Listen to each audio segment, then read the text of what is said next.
My husband cheated on me with my sister and got her pregnant. Sadly, my entire family knew this deranged relationship and kept it from me. I never thought I'd be sharing something like this on Reddit. But here I am. My life has been turned upside down, and I'm still struggling to make sense of it all. I guess I should start from the beginning. I'm 28, and I have a younger sister, Barbara, who's 26. We grew up in a small town where everyone knew everyone else's business. Our parents were high school sweethearts who got married young and had us in quick succession. They always emphasized the importance of family, loyalty, and sticking together through thick and thin. Barbara and I were inseparable growing up. We shared a room until I was 16, and even then, we'd spend hours talking late into the night. Our childhood wasn't perfect. Our dad lost his job when I was 12, and things were tight for a few years. But we got through it as a family. Mom picked up extra shifts at the diner, and Dad eventually found work at the local factory. Barbara and I learned to be resourceful, shopping at thrift stores and making our own fun. Those tough times brought us even closer. As we got older, Barbara and I would talk about our dreams for the future. We'd plan our weddings, picking out imaginary dresses and dreaming up our perfect husbands. I always pictured myself with someone kind and steady, while Barbara dreamed of a more exciting, adventurous type. It's funny how life turns out so differently from what you imagine. I met Bill when I was 24. I had just started my first real job after college, working as an assistant at a local marketing firm. Bill was a graphic designer at the company, a few years older than me.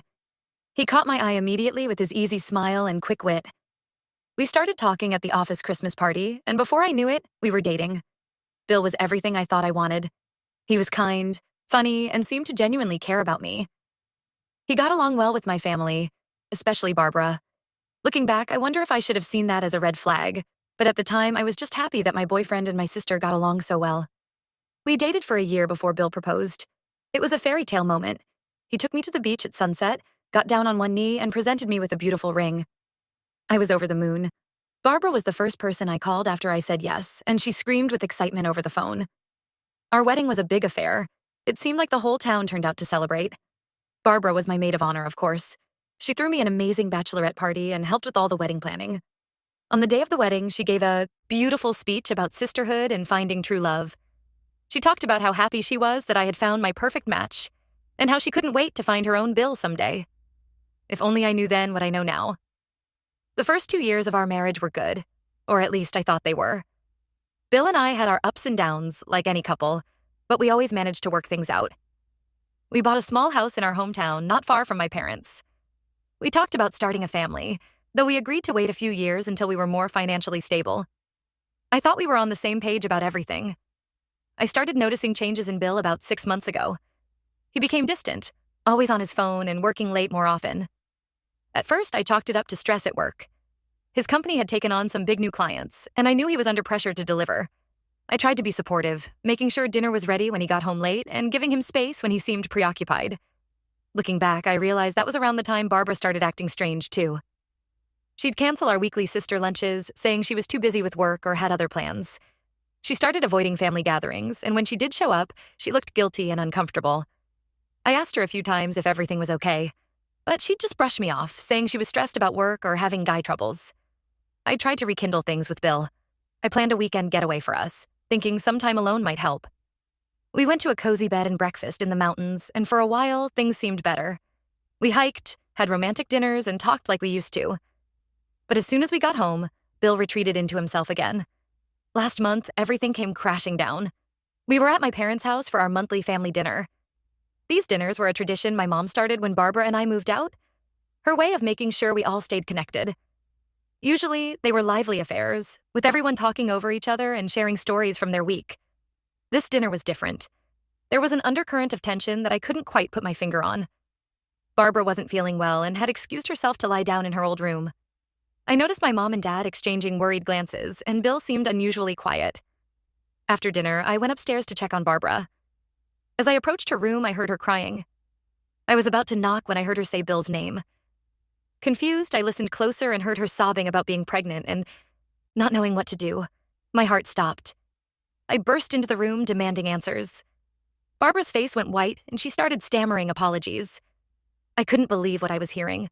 My sister and my husband had been having an affair for months, and now she was pregnant with his child. I ran downstairs, feeling like I was going to be sick. To my horror, I saw the looks on my parents' and other relatives' faces. They knew. They all knew, and no one had told me. My own mother tried to calm me down, saying we could work this out as a family. She actually suggested that I forgive Bill and Barbara, that we could raise the baby together. I've never felt so betrayed and alone in my life. I left that night and haven't spoken to any of them since. I packed a bag and checked into a hotel. The next day, I went home while Bill was at work and grabbed more of my things. I left my wedding ring on the kitchen counter with a note telling him I knew everything and that he shouldn't try to contact me. That was 3 weeks ago. I'm now living in a small apartment on the other side of town, trying to piece my life back together. I've blocked Bill's number and all my family members on social media.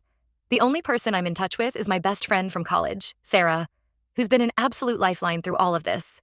I keep replaying everything in my head, wondering how I could have been so blind. Were there signs I missed? How long had this been going on?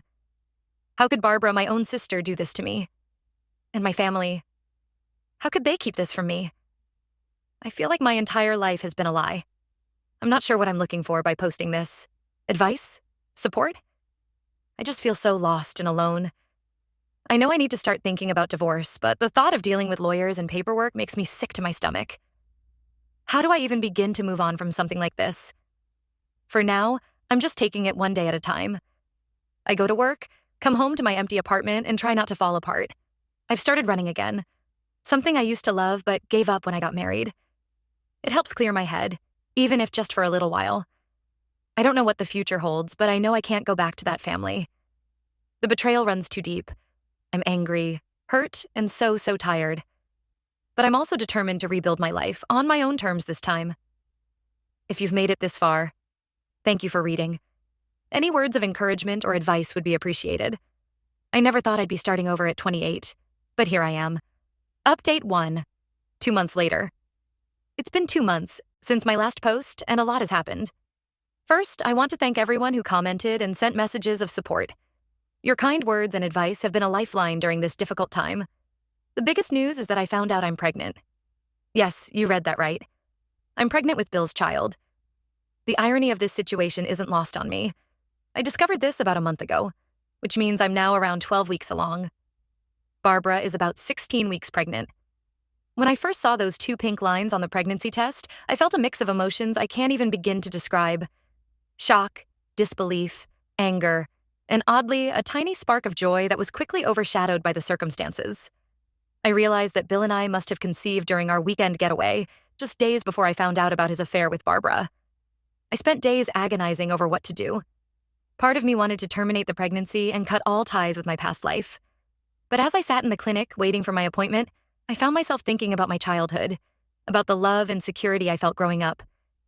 Despite everything that's happened, I realized I wanted to give my child that same sense of love and belonging. So, I've decided to keep the baby. It's not an easy decision, and I'm terrified of being a single mother, but I'm also determined to give this child the love and support it deserves. I know it won't be easy, but I keep reminding myself of how my parents managed when times were tough. If they could do it, so can I. I finally filed for divorce last week. It was one of the hardest things I've ever done, but also oddly liberating. I hired a lawyer who specializes in complex divorce cases, and she's been incredibly supportive. We're pushing for a quick resolution, given the circumstances. Bill tried to contact me when he was served the divorce papers. He left voicemails begging me to reconsider, saying he made a mistake and still loves me. In one message, he talked about our first date, how nervous he was, and how he knew that night that I was the one.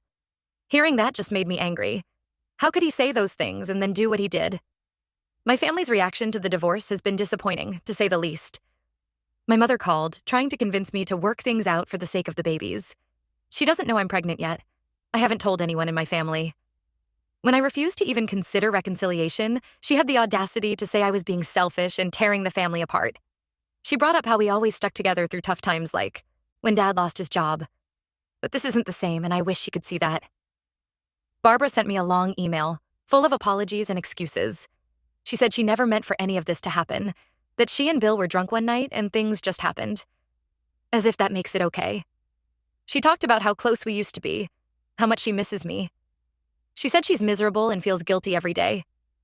Part of me wants to feel sympathy for her, but I just can't. She made her choices, and now she has to live with them. I'm going through this pregnancy alone while my family rallies around Barbara. It hurts, but I'm trying to focus on myself and my baby. I've started prenatal yoga classes and joined an online support group for single mothers. It helps to talk to other women who understand what I'm going through. Work has been a welcome distraction.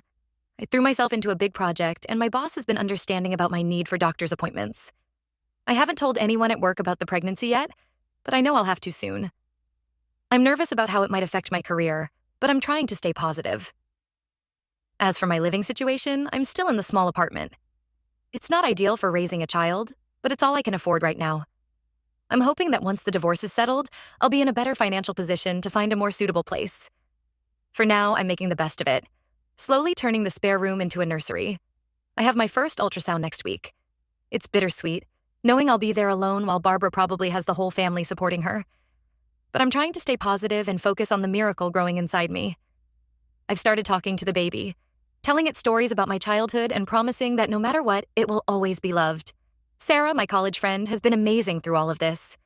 She's offered to come with me to the ultrasound, and knowing I'll have someone there is a huge relief. She's also been helping me research everything I need to know about being a single mom. I don't know what I'd do without her. That's where things stand now. I'm taking it one day at a time, trying to stay strong for myself and my baby. Some days are harder than others. There are moments when I miss my old life so much it hurts. But then I feel the baby move, and I'm reminded that I'm not alone. I have a whole new life growing inside me, and that gives me the strength to keep going. Thank you again for all your support. It means more than you know. Update 2, 7 months later. It's been a while since my last update, and a lot has changed. I'm now in the final weeks of my pregnancy, and it's been quite a journey. The biggest news is that Barbara lost her baby. My cousin reached out to tell me that Barbara had a stillbirth about 2 months ago. Despite everything that's happened, my heart broke for her. No one should have to go through that kind of loss. I remember how excited we used to get as kids when one of our aunts or family friends had a baby. We'd beg to babysit, planning all the things we'd teach our future children. The thought of Barbara going through this loss alone, without me by her side, is painful. I sent a brief condolence message through my cousin, but maintained my distance. As for my pregnancy, it hasn't been easy, but I'm hanging in there. I found out I'm having a boy, which filled me with a mix of joy and anxiety. I've been preparing as best I can, setting up a small nursery in my apartment and attending childbirth classes. It's hard doing this alone, but I'm determined to give my son the best life possible. I've been reading all the parenting books I can get my hands on, trying to prepare myself for what's to come. The divorce was finalized last month. It was a long and draining process, but it's finally over. Bill tried to contest it at first, especially when he found out I was pregnant. He suddenly wanted to make things right and be there for the baby. He talked about how his own father wasn't around much when he was growing up, and how he didn't want that for his son. But I couldn't help thinking that if he really cared about being a good father, he wouldn't have done what he did. I refused his attempts at reconciliation. My lawyer was amazing and made sure I got a fair settlement. It's not much, but it's enough to give me a fresh start. My family's reaction to my pregnancy was mixed. My mother was overjoyed at first, thinking this meant I would reconcile with Bill. When I made it clear that wasn't happening, she became cold and distant. She's tried to guilt me into letting Bill be part of the baby's life, saying my son deserves to know his father. She keeps bringing up how close our family has always been, how we've always believed in second chances. But this isn't about second chances. It's about protecting myself and my child from more pain. Barbara reached out after losing her baby. She was a mess, begging for forgiveness and saying she wanted to make amends. She talked about all the plans we used to make as kids, how we always said we'd raise our children together. Part of me felt for her, remembering the sister I used to be so close to, but the wound is still too fresh. I told her I needed time and space and that I couldn't be there for her right now. Bill and Barbara got married in a small ceremony last month. My cousin told me it was a somber affair, more out of obligation than love. Apparently, they're both miserable but feel trapped by their choices. I try not to think about them too much, but it's hard not to wonder how things would have been different if they had just been honest from the start. As my due date approaches, things have gotten complicated.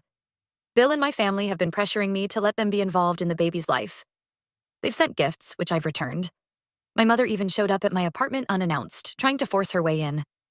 She brought a bunch of my old baby things that she'd saved all these years, talking about family traditions and how important it is for the baby to know his roots. I had to threaten to call the police before she left. It was one of the hardest things I've ever had to do. I've made it clear to everyone that I don't want any of them at the hospital when I give birth. I've spoken to the hospital administration and my doctor explaining the situation. They've assured me that my wishes will be respected and that no one will be allowed to see me or the baby without my explicit permission. It's sad that I have to take these measures, but I need to protect my peace of mind. My support system now consists of a few close friends and some amazing people I've met through support groups. They've been invaluable, offering emotional support and practical help as I prepare for motherhood.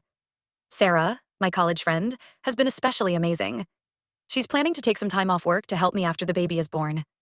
Her support reminds me that family isn't always about blood. It's about who's there for you when you need them most. Work has been understanding about my situation.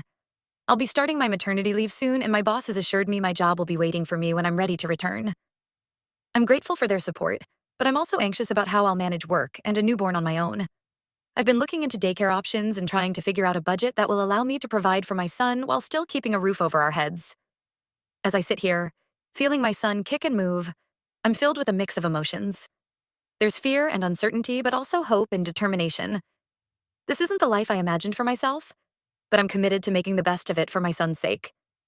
I've started a journal for him, writing down my thoughts and feelings as I go through this pregnancy.